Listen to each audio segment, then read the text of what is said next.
This is Subhash Chandra Bose speaking to Indians in East Asia. My countrymen in East Asia, while I am in Tokyo, I desire to address a few words to you, and I have no doubt that you will give them due consideration. In the first place, I desire to thank you most heartily for the warm and enthusiastic welcome that you have given me on the occasion of my public appearance in East Asia, and for the assurance that you have given me of your wholehearted support to our efforts to liberate our dear motherland. I feel overwhelmed at this manifestation of your burning patriotism and spirit of sacrifice.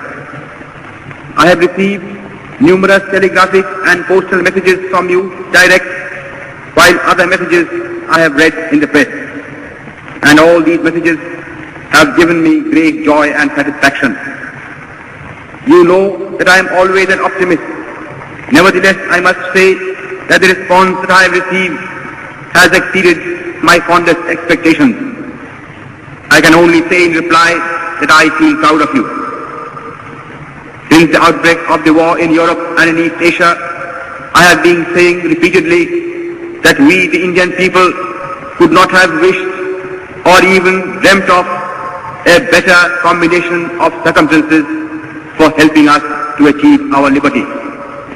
When the world forces are helping us in this way, our task has automatically become very much easier than what it would have been otherwise.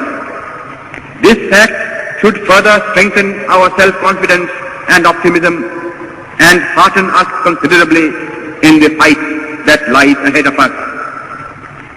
I am overjoyed to see that you have already realized that the responsibility of winning freedom does not rest merely on the shoulders of our countrymen at home. It is but natural that they should bear the brunt of the burden, and they have been doing so already. But at the same time, every Indian, no matter where he may be living at the present time, has a duty towards his country, and he must contribute his due share towards the final victory. I am convinced that India cannot hope to be free until all Indians living abroad perform their duty in this momentous world crisis. Owing to the fact that the tripartite powers have been giving their fullest support to Indian independence, it is comparatively easy for Indians living in Axis countries or in countries controlled by the Axis powers to play their part in the national struggle. Consequently, among those Indians who are now abroad, I expect that Indians living in Axis countries or in countries controlled by the Axis powers will render the maximum service to their motherland. Here in East Asia, you have seen for yourselves how deep is the interest in and sympathy for Indian independence. The readiness of the Imperial Japanese government and nation to render us any assistance in our national struggle that we may need has naturally lightened our task to a considerable degree. Consequently, there can be no possible excuse why any Indian in East Asia should not pull his whole weight in the present struggle. But though the Axis powers and Japan in particular are prepared to help us at any time and have been actually doing so already, the task of liberating India is ours and ours alone. That responsibility we shall not cast on anybody else, because that would be against our national honor.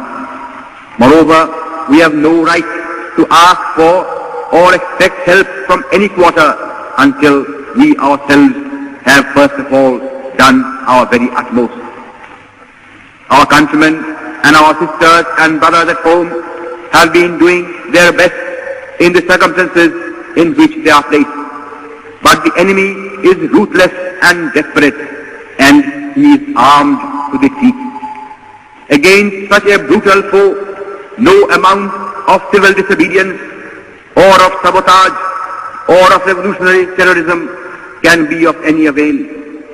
If therefore we want to expel British power from India, we have to fight the enemy with his own weapons,